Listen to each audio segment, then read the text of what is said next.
L'entretien des patriotes. Bonjour à tous, heureux de vous retrouver. Patrick Bruel, accusé d'agression. Une diversion. Emmanuel Grégoire, les vidéos accablantes de 2015. Et puis, journaliste, mission PS. Avant de traiter ces informations et beaucoup d'autres, vous connaissez la coutume sur cette chaîne, je commence toujours mon entretien par remercier ceux qui m'ont permis justement de le produire, car ils m'ont financé à l'aide des merci rémunérateurs. Et aujourd'hui sont à l'honneur des fidèles parmi les fidèles, Divergente, Bernard Carré, Caroline Darbini, Raymond, Marie et Ambroche France. Merci à eux du fond du cœur. Et puis je tenais à vous remercier pour votre soutien incroyable. Oui, il faut aider la réinformation en ces temps de menaces sur la liberté d'expression. Comment faire ? C'est simple, il suffit de lever le petit pouce, écrire de gentils messages, diffuser sur d'autres réseaux sociaux et puis surtout, n'oubliez pas d'activer votre cloche notification. Merci à tous. Patrick Bruel, tu veux ou tu ne veux pas ? Manifestement, les femmes, elles, ne voulaient pas. Patrick Bruel est visé par au moins 2 plaintes pour violences sexuelles. Au total, 8 femmes accusent le chanteur, relève Mediapart.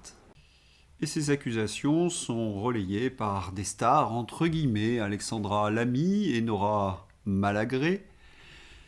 Anouchka Delon et d'autres célébrités françaises prennent la parole contre Patrick Bruel, alors qu'il est accusé par 8 femmes de violences sexuelles. Dans un communiqué publié sur son compte Instagram, la danseuse et actrice Andrea Bescon dénonce les agissements du chanteur qui auraient eu lieu lors d'une soirée parisienne.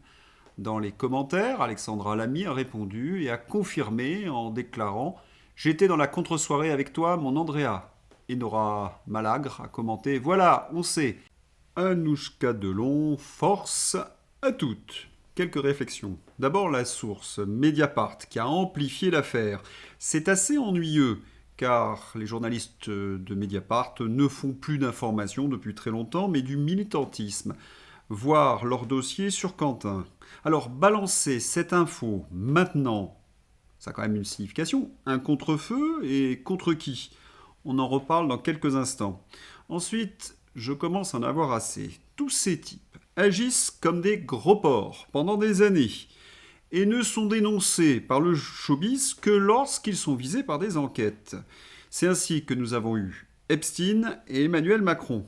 Des silences complices. Enfin, notre société est malade et j'ai presque envie de dire schizophrénique. Insolite, sur l'île de la Tentation, version espagnole, une candidate quitte son mari pour un tentateur qu'elle embrasse devant lui sans la moindre once de race.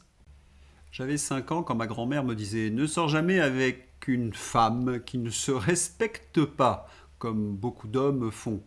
Mon cerveau était en formation. Ce conseil a été écrit dans la mémoire bas niveau. Il se lance quand je me réveille chaque matin. Qu'elle repose en paix. Elle m'a protégé. Et je voudrais ajouter quelque chose. Dénoncer ces milieux malsains des artistes, ces stars entre guillemets.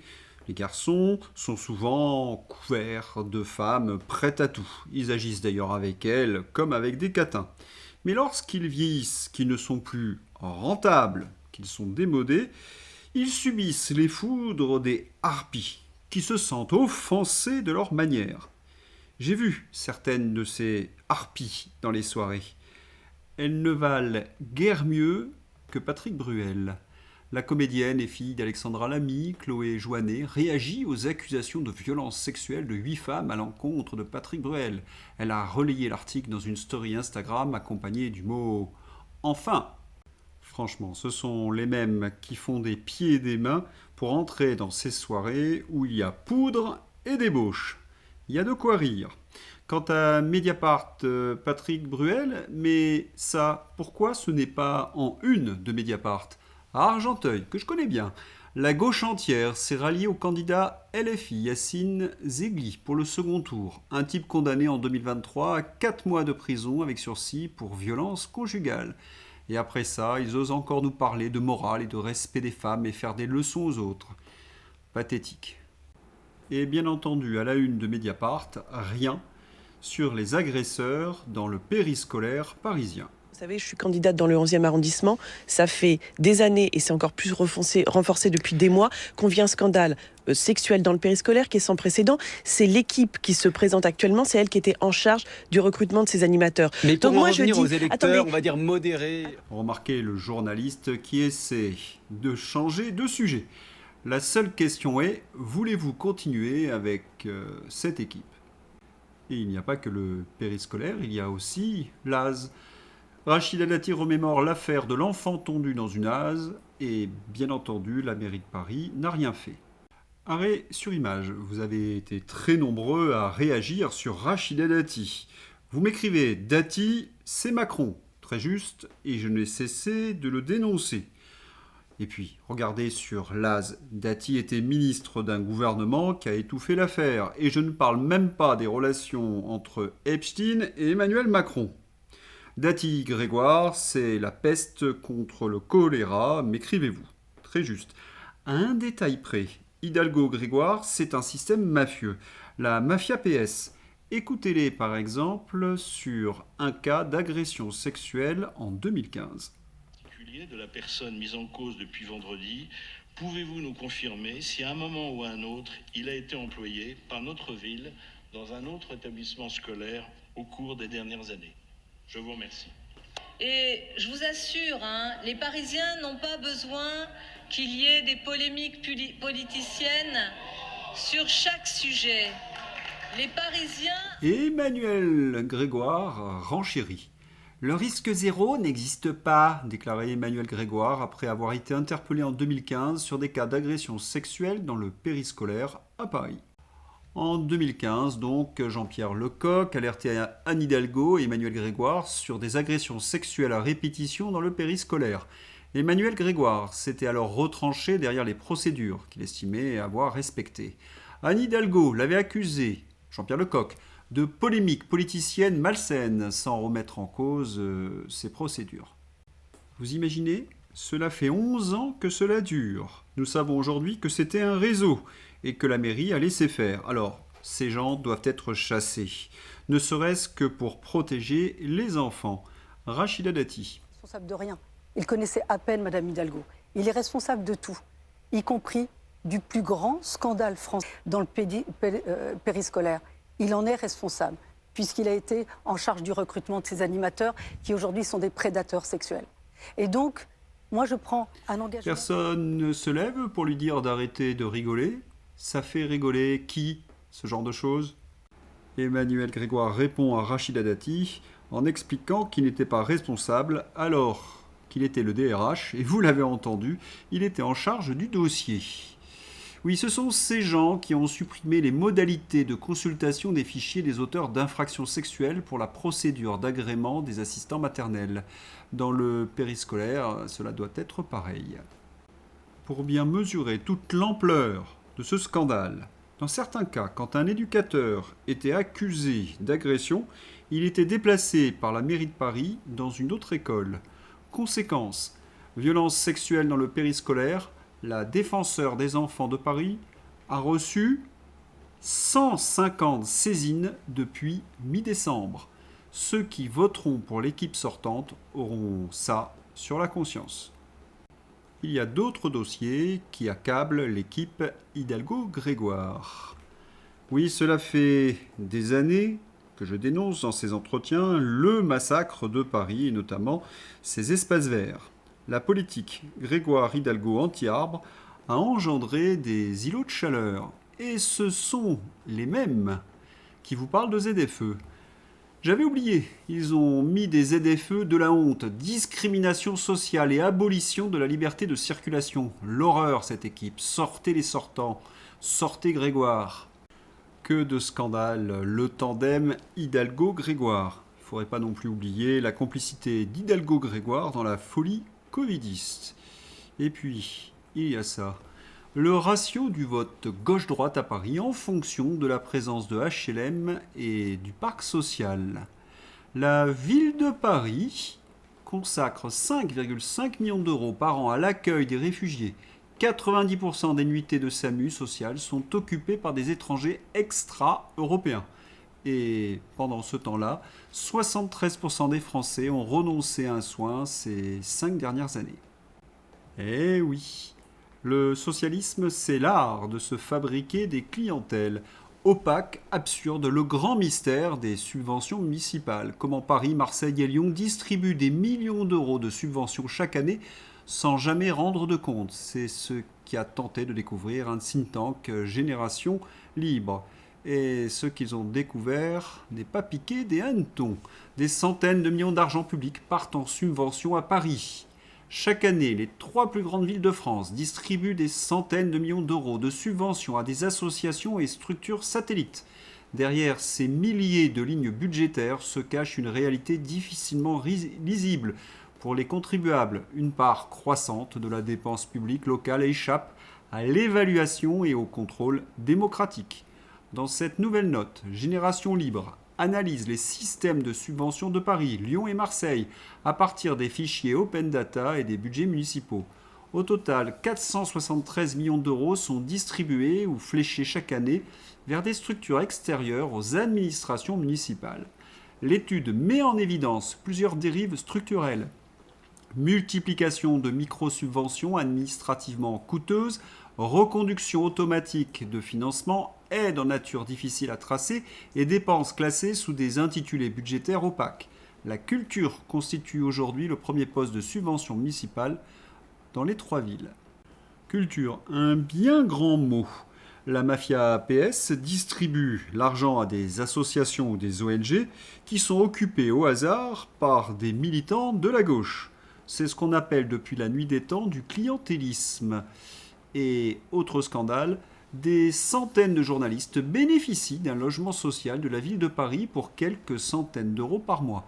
La liste est aussi secrète que celle des codes nucléaires. Si elle était révélée un jour, nous aurions une révolution. Vous voyez le tableau ?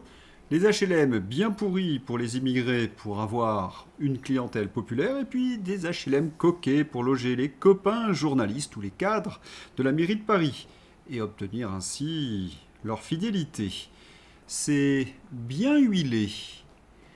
La mairie de Paris, version Hidalgo et Grégoire, couvre depuis une décennie les harcèlements sexuels de ses cadres sur de simples employés et l'agression sexuelle sur les enfants, telle que récemment révélée. Je sais tout cela depuis longtemps, moi aussi mon cher Philippe. Les médias savent aussi, mais se taisent. Pourquoi ? Je crois que vous avez la réponse. Et puis les mêmes qui défendent l'éducation sexuelle dès 3 ans avec des coins poupées qu'on dénude pour apprendre aux enfants les noms scientifiques pour les parties génitales sont les mêmes qui ont engagé rien dit sur l'affaire du périscolaire. Mais à part ça, c'est pour protéger les enfants. Oui, on voit bien là. Allusion à peine voilée à une clientèle socialo-macroniste, les LGTB, fer de lance de l'éducation sexuelle à l'école, et qui promeut, vous le savez, le chemsex. La mairie de Paris, c'est là encore un grave conflit d'intérêts avec des produits illicites. Stupéfiant, comme dirait le poudré. Illustration du silence des journalistes. Patou. Santé et politique, des histoires de manipulation numérique avec des vraies et des fausses vidéos. Dommage qu'ils n'utilisent pas l'argent public pour parler des agressions sexuelles dans le périscolaire à Paris. Leur diversion et leur silence sont de la complicité active avec Grégoire Hidalgo. Charles à l'oncle. Connexion entre Epstein et France Télévisions ? Tiens donc, Charles à l'oncle demande l'audition de Caroline Lang et bizarrement, la commission d'enquête a refusé de la convoquer quelques jours après les révélations de l'affaire Epstein. On a connu des commissions d'enquête moins frileuses. Tous ces journalistes devront un jour rendre des comptes. Il faut voir ce qu'ils sont capables d'écrire pour défendre leur idéologie. Lancer de string, twerk et battle de hip-hop. Théodora, époustouflante pour le premier concert de sa tournée. Pour le Parisien, une femme à moitié à poil qui remue son derrière et lance des strings, c'est époustouflant. On dirait un article du Gorafi, franchement. C'était ces mêmes journalistes qui avaient comparé Brigitte Macron à Claudia Schiffer. Charles à l'oncle toujours. Les Français devront verser 450 000 € de dédommagement aux anciens animateurs des chiffres et des lettres, reconnus victimes de discrimination fondée sur l'âge.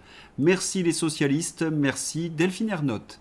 Voilà le coup concret de la politique revendiquée par Delphine Ernotte contre les hommes blancs de plus de 50 ans annoncée dès son arrivée à la tête de France Télévisions en 2015.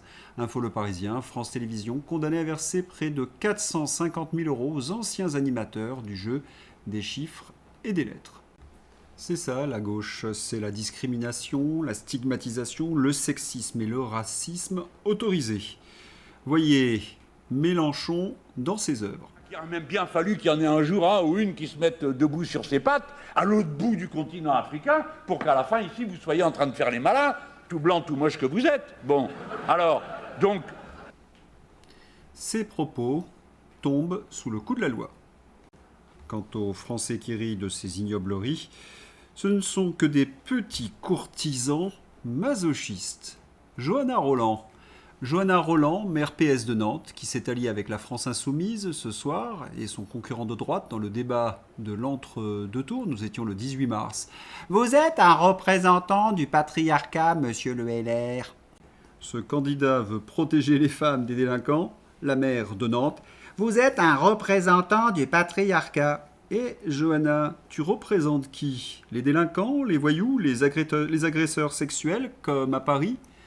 La politique, dans certaines villes, est une forme d'art contemporain. On y vote pour les créatures et les discours les plus insensés que le bas peuple ne peut pas comprendre. On se sent ainsi à peu de frais moralement supérieur parmi une élite sectaire au jugement intouchable. Pareil avec le vivre ensemble. Enfin, quand ces gauchistes ont braillé des insultes genre fascisme et patriarcat, ils sont au bout de leur raisonnement. Et dans les faits, ça donne ça. François Hollande m'a dit « Union, union, union ». Quelle hypocrisie! L'alliance PS-LFI a-t-il l'exception de François Hollande pour les municipales? Lui qui a affirmé sur les plateaux de télévision qu'il n'y aurait pas d'alliance avec la France Insoumise. Des vrais tartuffes. Mais municipal, une large majorité de Français désapprouve les alliances entre la France Insoumise et le Parti Socialiste. Et pour ceux qui seraient tentés de voter pour la France Insoumise, une dernière. Le tribunal administratif de Dijon rejette la requête de 2 élus LFI de Chalon-sur-Saône qui contestaient l'interdiction des signes religieux en conseil municipal. La justice estime que la liberté de conscience doit être conciliée avec le principe de laïcité et valide la règle de neutralité des élus. Le maire Gilles Platré salue une décision capitale pouvant faire jurisprudence. Vous n'êtes toujours pas convaincu? Allez, une dose d'Yvan Rouffiol. Ce journaliste, Yvan Rouffiol, affirme avec peur que Roubaix va probablement devenir le Molenbeek français avec la France Insoumise. Ah, je ne suis pas d'accord avec Yvan Rouffiol parce que c'est déjà fait. Les territoires perdus de la République. Ce terrible constat date du début des années 2000. Qui a caché cette terrible situation? Qui a été complice de la partition du territoire français? Je crois que je n'ai pas besoin de réponse. Eugénie Bastier. Inouï, pourquoi ce scandale fait-il moins de bruit, le périscolaire, que celui de Bétarame, alors que les faits remontent à beaucoup moins longtemps? C'est pourtant assez simple à comprendre. Quand la gauche est mouillée, les médias se taisent. Pour tout. Pour les territoires perdus de la République ou pour le périscolaire. Il y a quelques instants, j'ai évoqué le clientélisme socialiste. Il y a pire, la tricherie. Jamais je n'aurais pu penser à un truc comme ça. Une trentaine de procurations frauduleuses identifiées dans une commune de Moselle.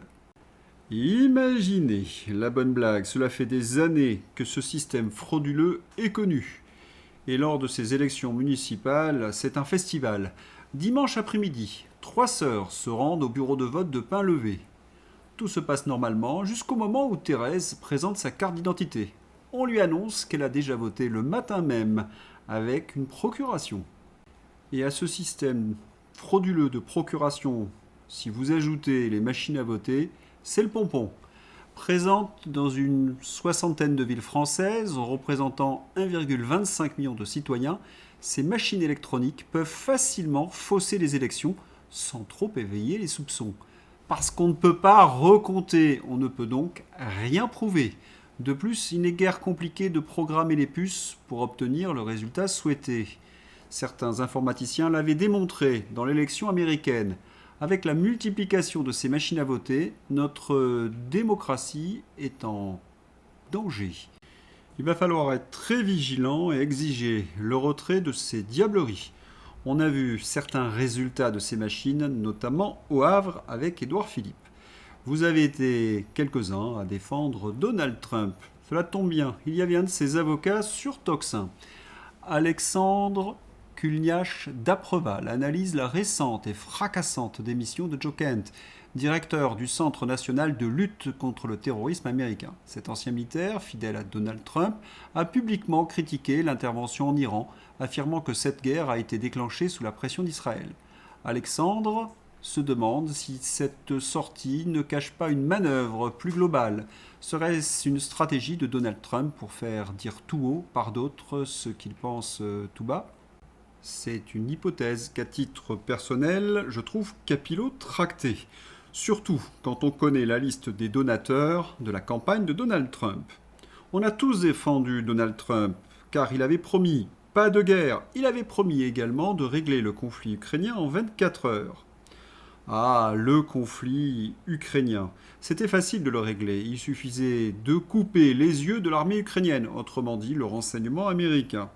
Mais qu'a fait Donald Trump ? Il a utilisé l'argument de la paix en Ukraine pour faire plier les Européens et obtenir tout ce qu'il voulait. À chaque fois qu'il a besoin de quelque chose, il promet la paix en Ukraine. Et il a laissé la guerre continuer plus de 14 mois. Un cynisme qui se compte en centaines de milliers de morts.